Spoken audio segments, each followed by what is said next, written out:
is a language that you can understand, because you're really bringing your own problems into the canvas, to say something, right, into the thing. And I think that I find one of the most interesting things in relation to conceptual art and how those things are negotiated and how you render things is that, right? That you're not trying to keep building an idea of art, or you're not trying to keep building that sort of modern space of art, but you're actually sort of opening yourself and sort of bringing yourself back into society and bringing yourself into an open society, right? Like the artist is not seen anymore as any kind of overly intellectual or overly secluded, but actually just somebody who's part of society. And in that sense, it's all these things that we've been talking about, like the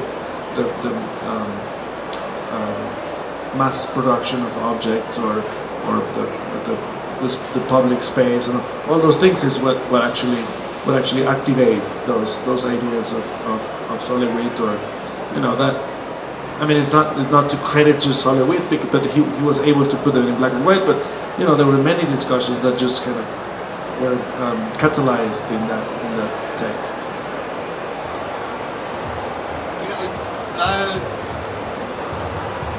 So a slightly devil's advocate position, though, is that this one could be start to see a kind of nostalgia for conceptual art, in particularly what you're saying. I mean, from what my impression of reading, say, particularly John's text, and he's always been very open, I think, about his feelings as much as anything else, is actually that openness in Los Angeles was also a very alienated space, as you described. It was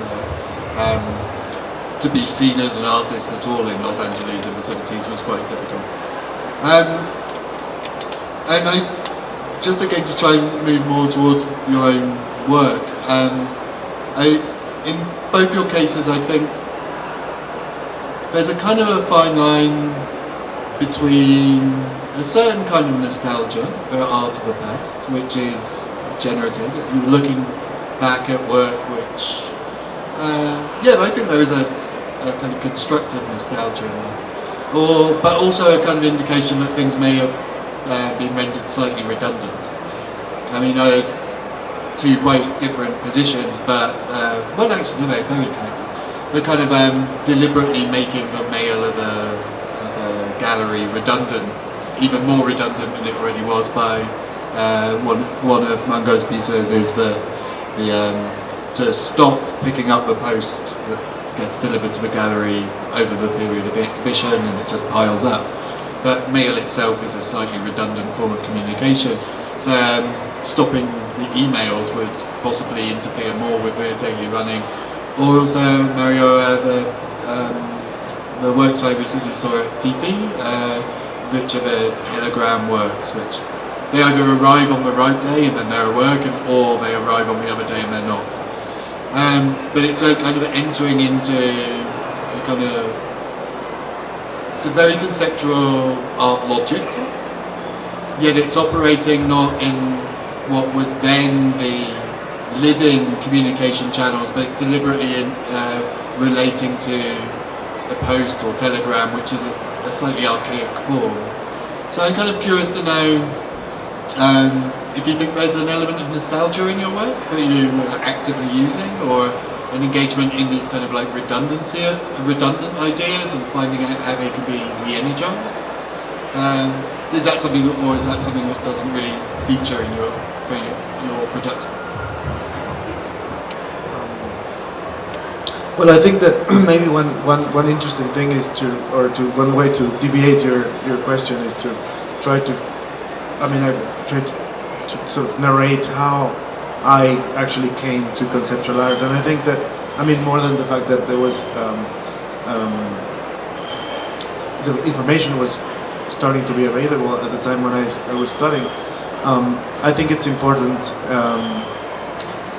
to I think that conceptual art for me, more than a reference and more than something that I sort of hope to do, I think that it kind of became, for me, became a sort of a resource, you know, a space where I could actually arrive, and I could arrive there because I needed somebody to have a discussion with, and then suddenly I just happened to see that the people that I wanted to have a discussion with was actually people who were working 30 years before me, and they were in different places of the world.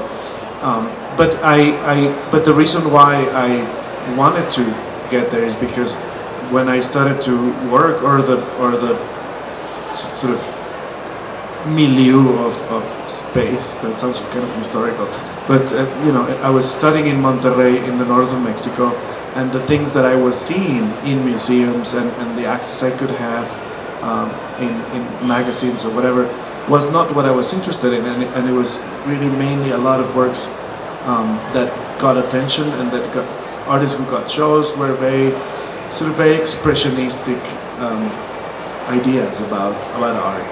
And when I started to really discover when I went through school and I started to discover art theory and these things, I was like, oh, that's even more interesting than that sort of stupid idea, bohemian idea that I had, and that actually made me go to art school. And suddenly I started to really question myself what I could actually share in that art space, and I definitely thought, which I think was totally wrong, or now I know that it was totally wrong, but at the beginning I was really I was really thinking, like, why my persona, or why anything that I have in me as a person should be shared. I wanted to sort of do something important. I thought that I wanted to be seen. I mean, not be seen, but I started to understand the artist as somebody who was a professional and that could put a text together and explain something.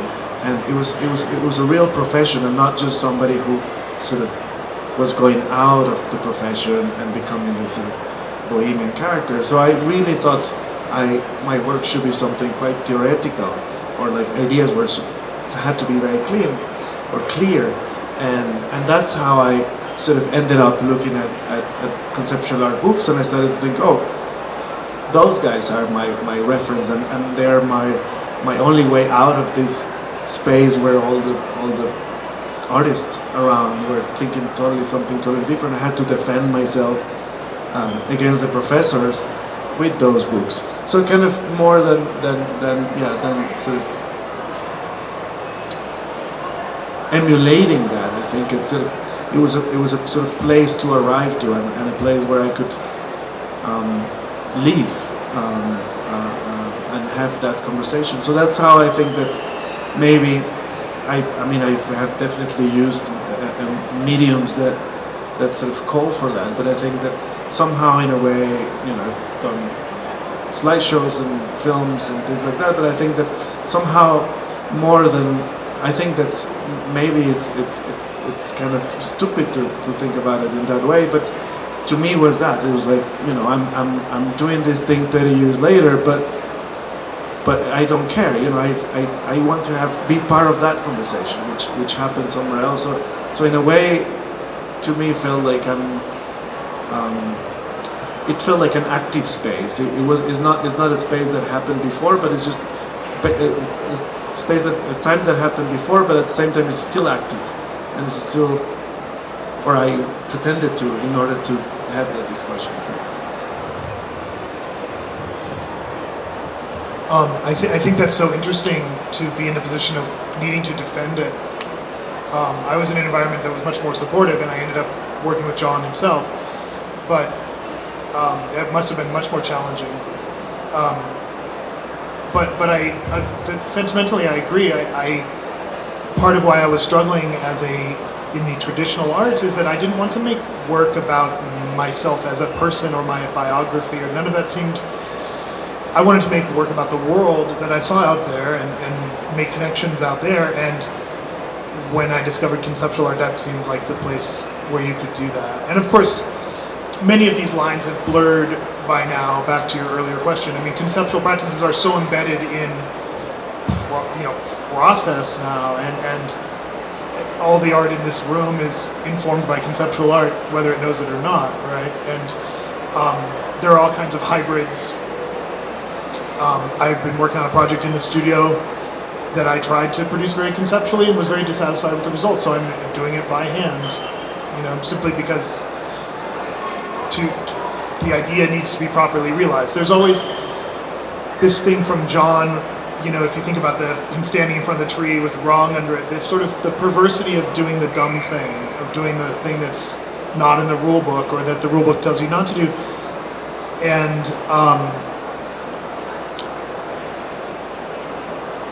I forget where I was going with that, but as far as nostalgia, in a way,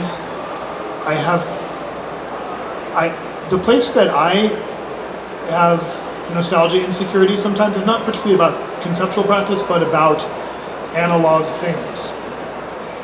But I've sort of come to understand that we live in this moment that is sort of the sunset of the analog, and this makes, as we're living in a sort of half analog, half digital world now, and so it can appear to be very old-fashioned to deal with print and mail and anything outside the computer that that is haptic and tactile. But for me, I think it's very interesting. The sunset of something is when you can sort of comment on it most poignantly, in a sense.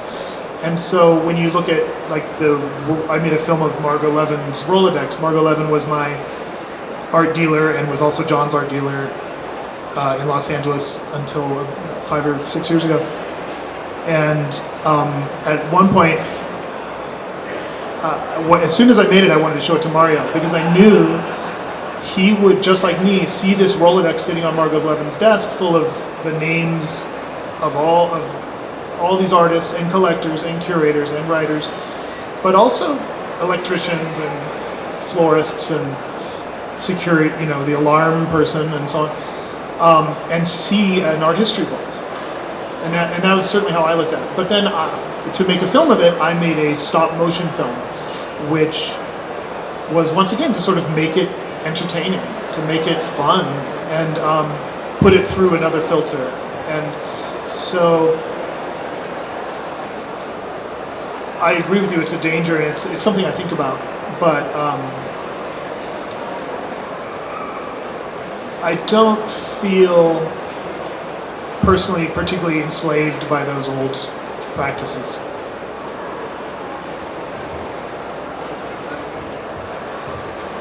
So I just realised we should probably ask if anybody else wants to ask anything. As these things go. I'd be curious to know what you're both doing next. Yeah, the question was, what are you both doing next?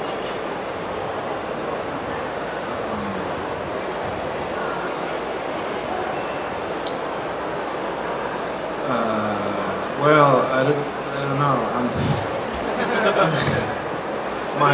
My everyday it's resolving problems, every day. So it's Problems that you create.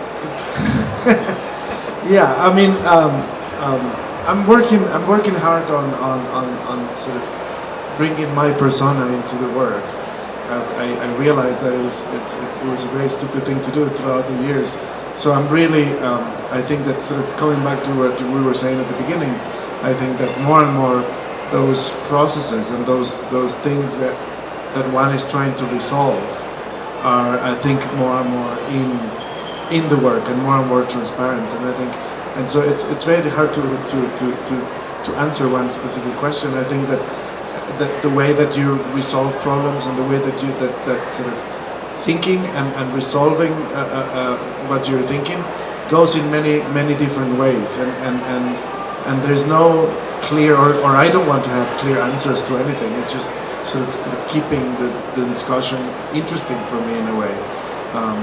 Some maybe it makes sense to say that some years ago I decided that to not date my work anymore, and so it's been a number of years that none of my works have a year, and that's because I want to create a non-linear view of my work, because I feel like I'm always sort of going back and forward and sort of connecting things from many different ways. So when you ask me that, I feel like, well, in a way I'm kind of working in a project that I did in 2001, and at the same time one that I'm thinking might be possible in 2019 and things like that. So it's kind of becomes a very kind of blurry space, and to answer that. That is so interesting. I think it would be hard for me to proceed without that linear map, because I really leave things behind me when no project is like previous projects for the most part.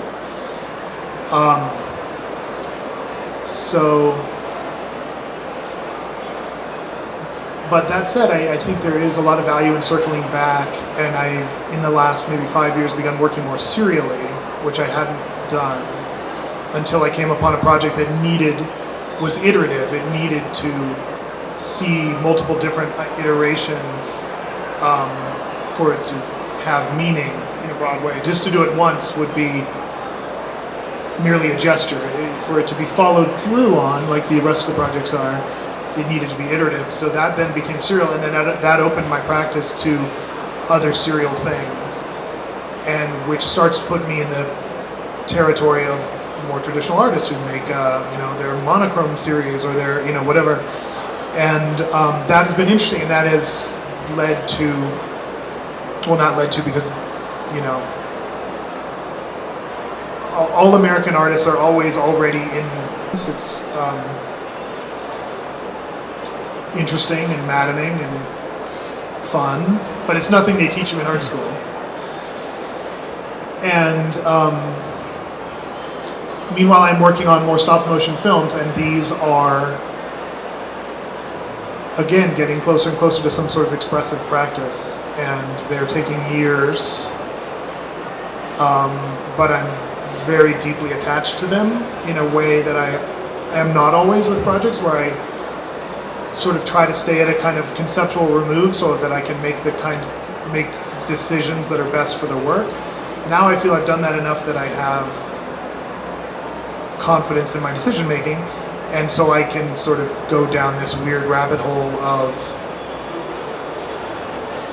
these films, which are in the end sort of art films in the generic sense. And so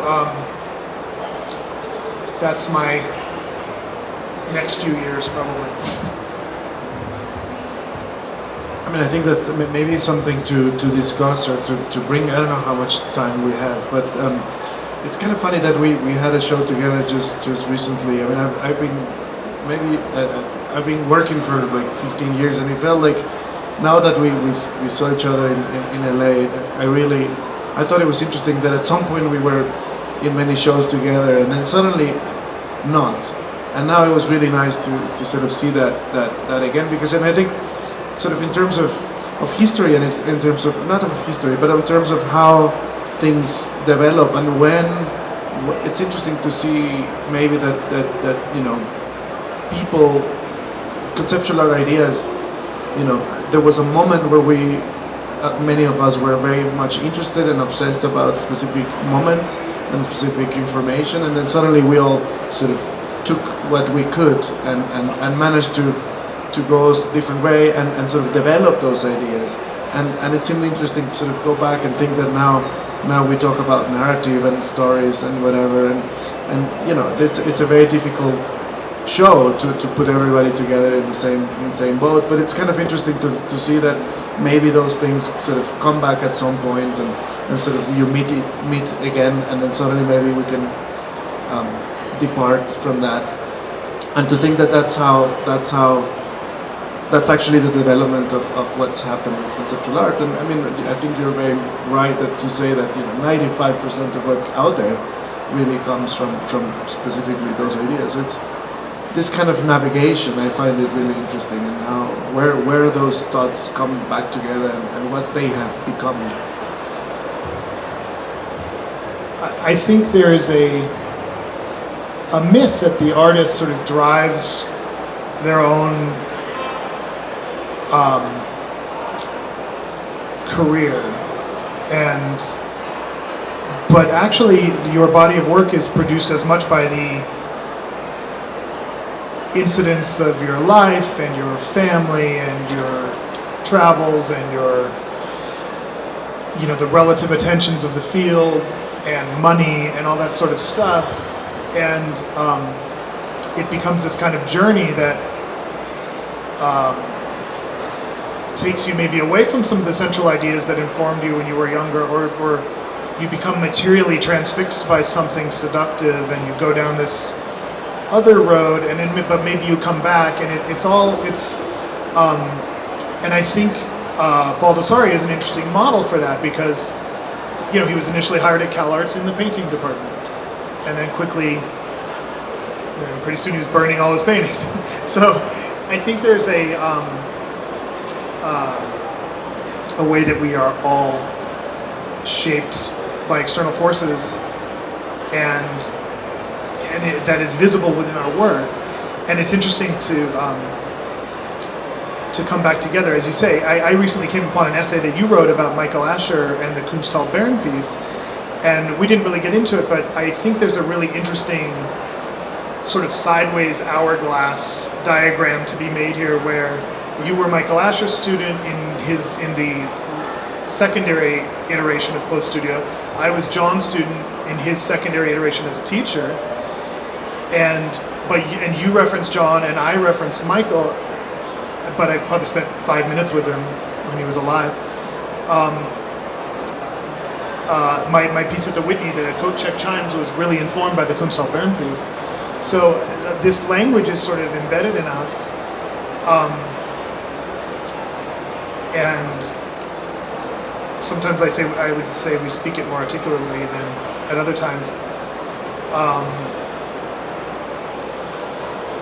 But the show in Los Angeles is interesting because there is a large-scale group show of conceptual art in Los Angeles about every 20 years, and it's nice to be in one together.